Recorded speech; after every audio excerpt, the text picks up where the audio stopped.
That's where we are. The tail's wagging the dog. Okay? And you cannot look for where I hide drugs. I'm too smart. Kids today, their boxes being checked. It's nonsense. Yeah. It's nonsense. Well, let's get sniffer dogs. Nonsense. Because? They'll find a way. If in committee, they're running scams with phones and what? So, what are drugs? Where are they landing? It's in schools. What drugs? If drug use is like lightning, it looks for the shortest way to the ground, but it will get to the ground, whatever you do. Tell me something. And I was shocked the other day when I heard this. Drugs like cocaine and heroin and what we consider expensive drugs are available here. Yeah. Kids are buying cocaine in the streets with that guy at the corner. Yeah. You see, our time, cocaines, the heroines and narcotics. Yes.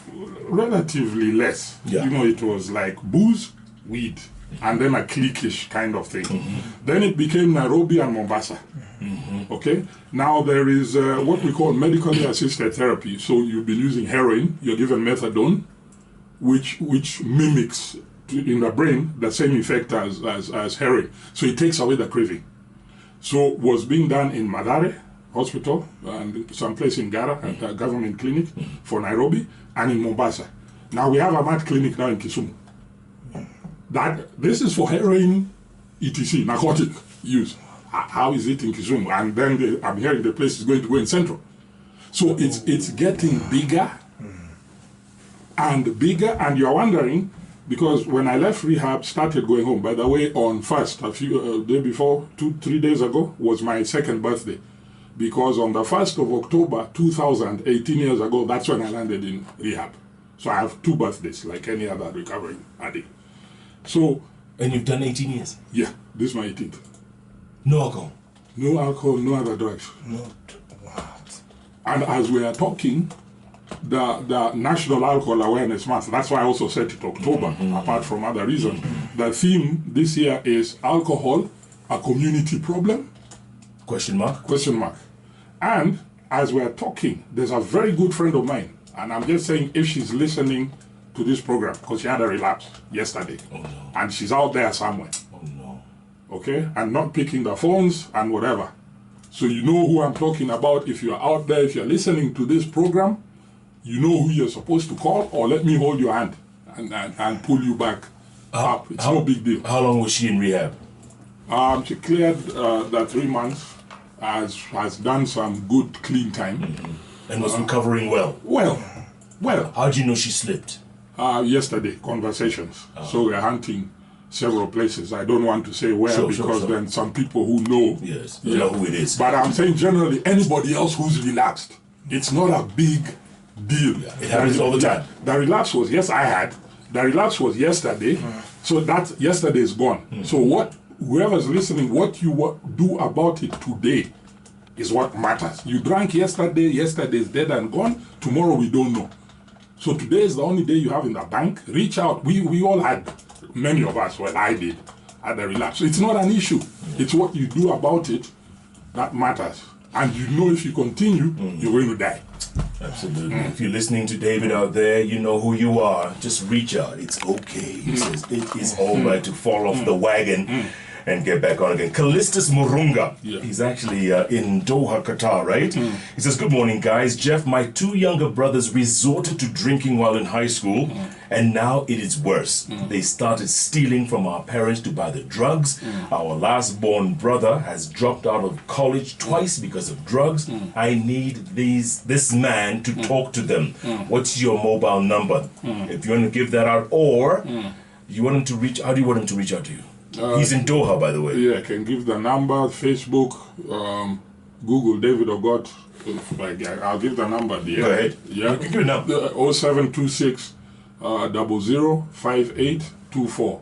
0726 005824. Okay, let's just let us know if you got that number. And anyone else out there, David Ogot, I'm telling you, man, he's been through hell and back, so he knows. Wow. He knows about this. So, Ronnie Reagan asks, there's a very thin line between social drinking and becoming an alcoholic. What are these signs? That's a good question, by the way. Yes, what are the signs? Because if I'm drinking like 2-3 glasses of wine a week, Yes. you know, Essentially, remember the tolerance I talked about. There is, you'll find somebody can drink a 750 ml mzinga, as we call them, every day after 5. And people say, look at that guy, Monday to Friday. That's an alcoholic. No. That's a guy who just has heavy tolerance. He's a heavy drinker. Okay? and he would finish a bottle of whiskey a day. After work, he's in the bar between, let's say, 6, and when he leaves at 10, he's done 750 ml. What? But Nakosawa. Akosawa. In fact, if the waiter knows when he pours the last tot, the waiter brings the bill. Because this guy knows whether you offer him free or what, he's not going to drink anymore. He does that. So that's just a high tolerance for alcohol.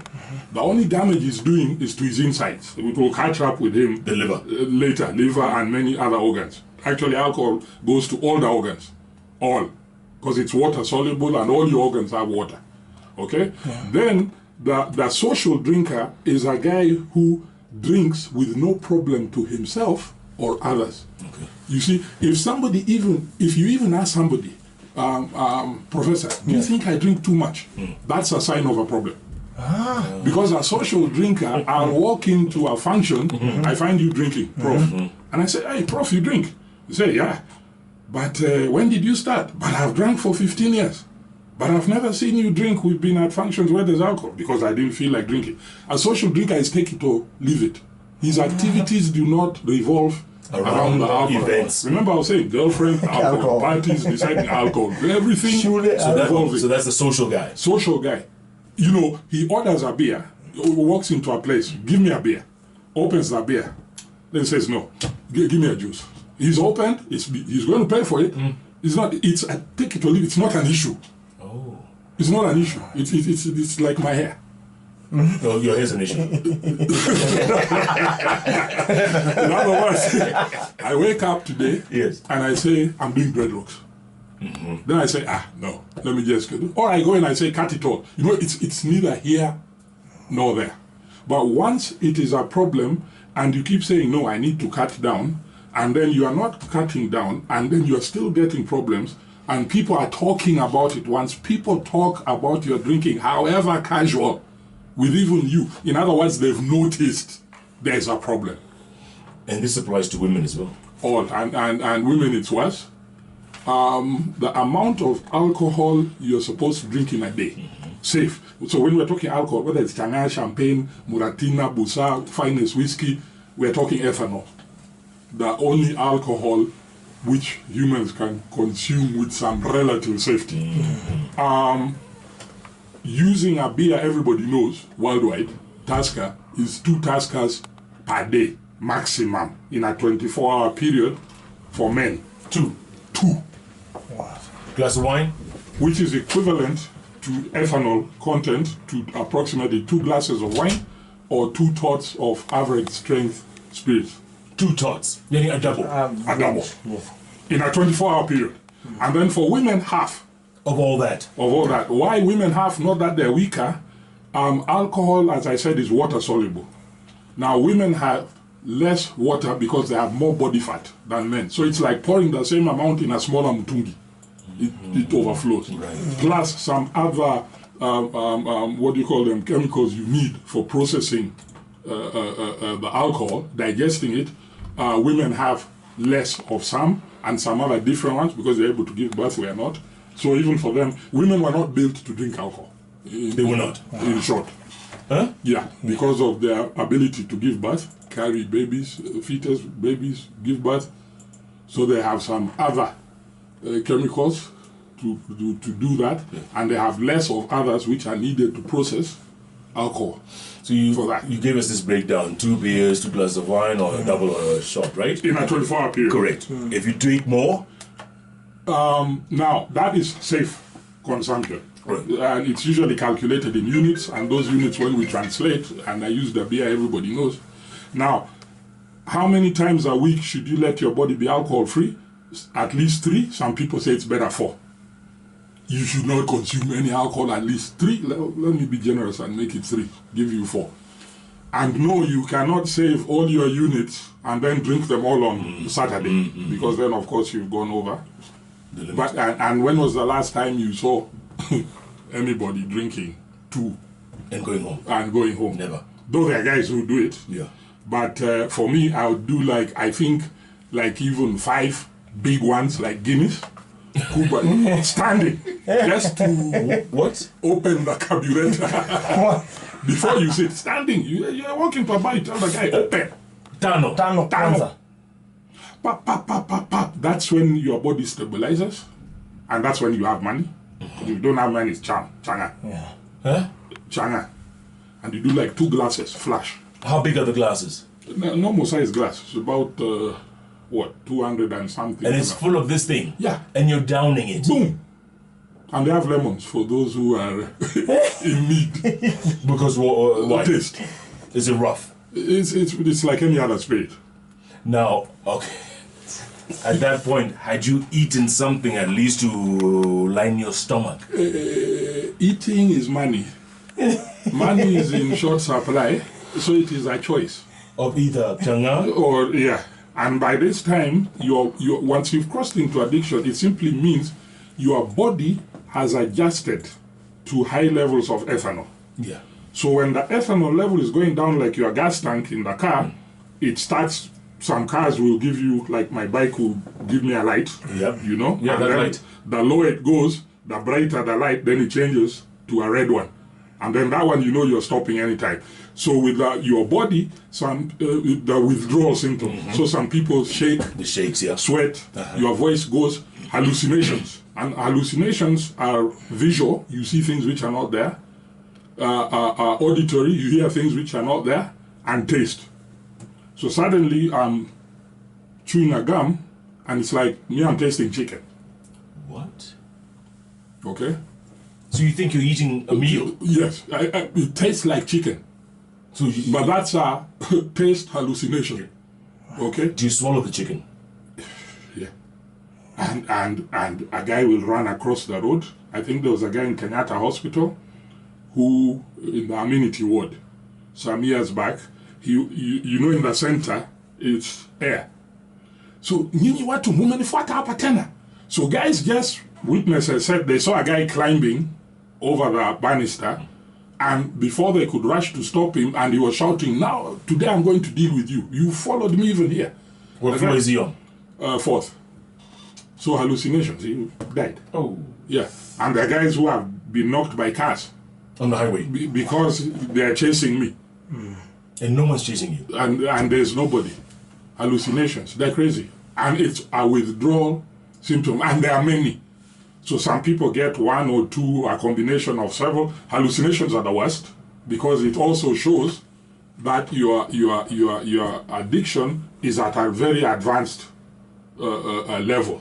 You're at a point you really need help. We're going to take a break, come back, and get more information from you because there are people out there who are reaching out. They don't know how to. They need all the information they can get. In the meantime, Nyargero says, I lost a brother almost 18 years ago due to alcoholism. He developed liver spleen complications. We still mourn him as a family to this day. R.I.P. Chris.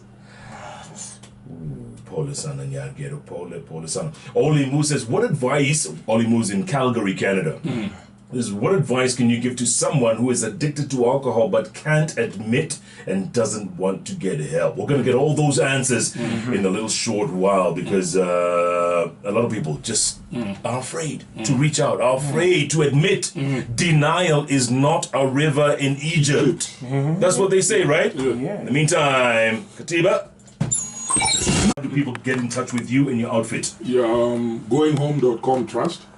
If you Google, we'll get you all. Facebook, David Ogot on drugs. National Alcohol Awareness Month. Breathe Easy, that's the tobacco. Jeff won't talk about the cigars. Story of another child. I only have one word for you, God. Smoking.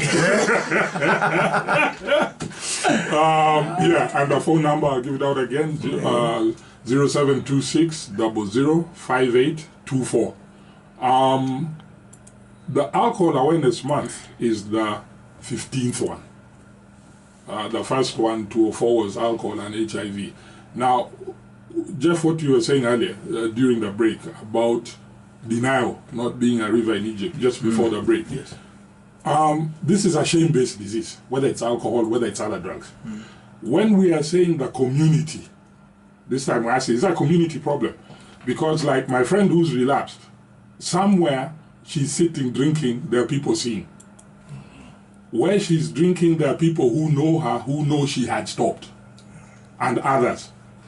And you see people in the morning, I get wine shops. Why are wine shops open at 6? Wine shops, I'm not even allowed to drink there. It's takeaway, you know. But you see a guy in a very nice suit, going, gets a glass of something, pop, and he's off to the bus stop. Look all over, kids walking with plastic cups, drinking, pants sagging, and okay, let's forget about the sagging. But they're drinking as they go to school? Yes. And everywhere. Yesterday in Naivas, the 24-hour one, which really helps us a lot. Yes. In Adams Arcade. Yeah, Adams. A taxi guy comes in. There's a wine shop nearby there. I know this guy since my drinking days. And he buys a quarter. This is the guy driving your taxi. I'm not even going to talk about border guys. Because booze and bikes, I'm a biker. Booze and bikes don't mix. Me, God was carrying me on my bike. And nowadays I don't drink. And by the way, in India, yes.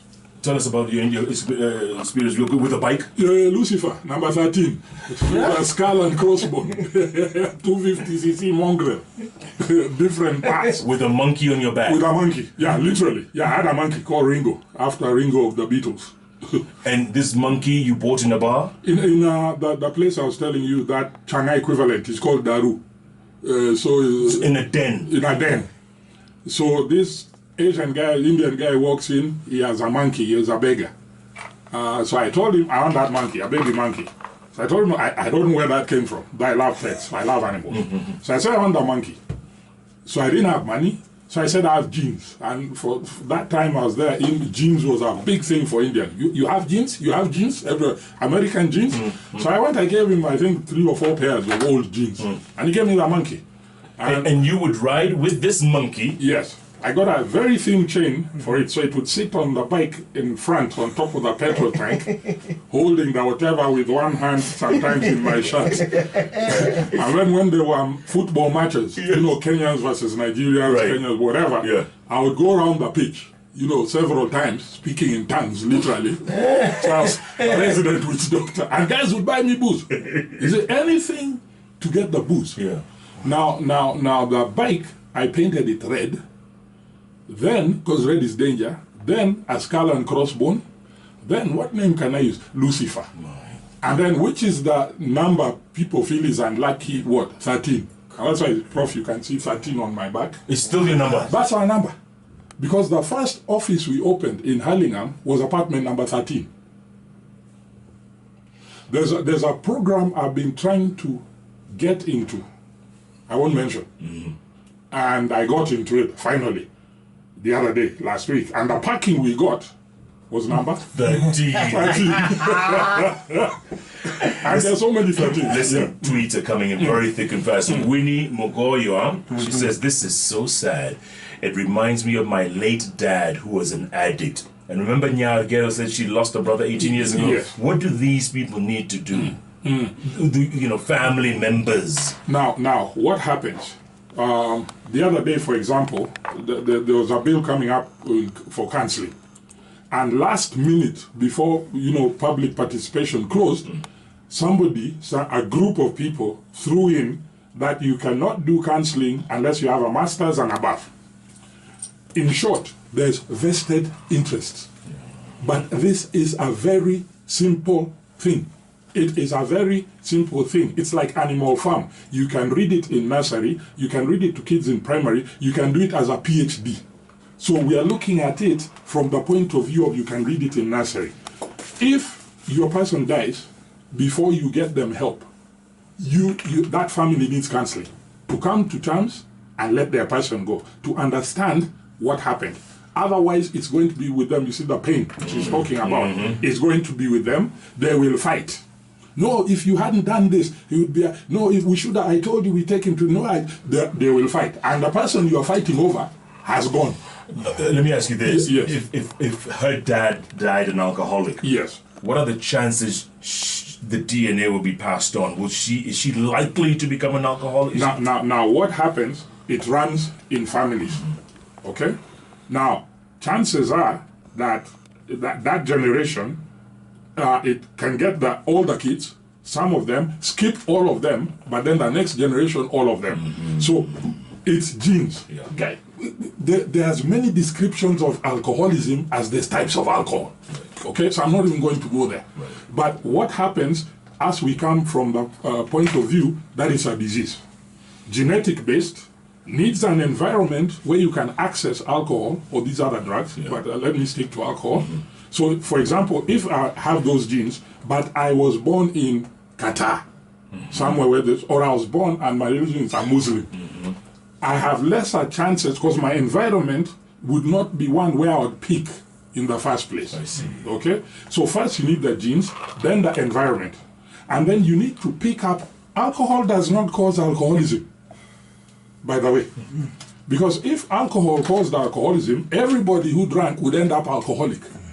Alcohol only causes alcohol, triggers the gene I am born with. So I need to, the gene, then the environment. Kenya is a wet society, which means alcohol is allowed, socially acceptable, legal, and it's available. So I need to start drinking, continue drinking long enough to trigger the disease I was born with. And once you pull the trigger, the bullet comes out. It can't go back. Can't go back in. That's why we say once an alcoholic, Always an alcoholic. alcoholic. Moses and Jerry says, how I wish my uncle is listening to David. Give them your details again, please, David. Moses, 0726 005824 or Google. David Ogot will get you the trust name, goinghome.com trust, etc. And this is why we are saying the community needs to come in. It is a community problem. These are our people. You see, right now we are doing this program and all people are hurting. But Jeff and Prof, you've just given them an avenue to express. But for us who deal with it, for example, if we were sitting at a table right now with from the top of Kenya, let's say from the president down to, let's say, the guy in the informal settlement, and with me in the middle, alcoholism does not respect anybody. It is not an issue of willpower. Because if it's willpower, me, I'm drinking atamukizimata. Isn't that willpower? Whatever comes, my wife is going, my spouse is going, my wealth, my health, my reputation, atamukizimata, I will drink. So you're only willpower. So it's not a willpower issue. It is once you cross, you trigger your disease, you can never safely drink again. That's all it is. It is loss of control. Once I drink, okay, what is the steering for David Ogot? Is my brain. Where does the alcohol affect? That the steering is my brain. So once I take even a drop of alcohol, I'm in the passenger seat. Alcohol is now the driver. So if I tell you, Jeff, I'm going to have one beer now, Prof, let's go and have one. Once I take that one, the David B, who is now the driver, will decide, is it one beer, we are one crate, we are staying in that bar for 1 week or 1 year, and I have no control. That is what we mean by loss of control. I can drink. That is not the problem. And you see also the definitions are wrong. Because people say, David Ogot, you have a drinking problem. I don't have a drinking problem. I can drink you under the table any day of the week. I have a stopping problem. I have a stopping problem. Not a drinking problem. No, drink. Amo, Yes. kuna hiyo message ya nani Osongo Felix, umeona? No, Osongo. Masha. Masha DX, teremka kidogo. Kuna ingine hapa ya nani? No, enda juu. Osongo Felix. Yes. Hiyo nikisoma ulimi utakatika. Songo vili. Ngapi songo? Nina ndugu mwenye amekunywa tembo, Take it from there. Yes. I know, Bruce is back. Good morning. My uncle is an addict since 1999 till now. They've tried everything, but how do they bring him back? Why? We can understand. This is the 10th job. This is the what, you know? And then once you know what you're dealing, we come up with a plan. And then now jointly we tackle, because what we want to show that, you know, people say, an addict has to agree. An addict's not going to agree, boss. Yeah? This thing you say rock bottom. How many are dying before they reach rock bottom? Correct. 2, you can reach rock bottom and slide sideways at the bottom, either side, for another 10, 20 years. There you go. So we say bring the bottom up to hit this guy on the way down, which is in a controlled manner. Osongo Felix. Hiyo nimepata yake. Hata sasa ameandika na Kizungu. Wacha nikusomea, wacha Kizungu. Ongeleshe mtu ya Mudhulu. Aendelea. Nina ndugu mwenye amekunywa tembo na kutibiwa hadi akaambiwa na daktari asipoacha pombe ni kifo ndio anasubiri. Kwa sasa nawaza venye tutampoteza sababu bado anazidi kunywa bila hata kula chochote tumboni. Anaweza uza hata manguo ili anywe pombe. Kindly assist. Onsongo, you have just described me 18 years ago. What I said. Si utaambiwa liver inaenda. Hata mukizima taa, liver inaenda. I'll drink. I'll use. So what we need to do is you come and understand why. Because if it was scaring ourselves, threatening, doesn't work. If it was scary, we would scare ourselves into Lucifer and Bush at me here, stone pass here. You see, that's why all these white teeth are new. See? But in the morning, stitched here very badly, I had shikanish at straws. I was drinking whiskey. Till even the hardcore guys are saying, boss, you come by, go and pumzika. Then I ask them, this is where it is stitched, my chin. Do I drink with my chin? See, my mouth is okay. Yeah, I drink with my mouth. My mouth is okay. She doesn't know what. Yeah, if you can't, maybe go and drink somewhere else. So, for Onsongo and others, in fact, everybody, you need to come. This is not like a vehicle you take to a mechanic, say, me ata stuck with you and fix it, give me the bill. You are the mechanic. You, the family, are the mechanic. Come, we show you what you are dealing with, and we then make a plan, and then we tackle your friend, because your brother, because the problem is in their left hand, the solution is in their right hand, but the hands are theirs. David, we got on top of the hour. Once again, give us your details and how people can get in touch, because these guys, they're reaching out fast, thick and fast. Tell them.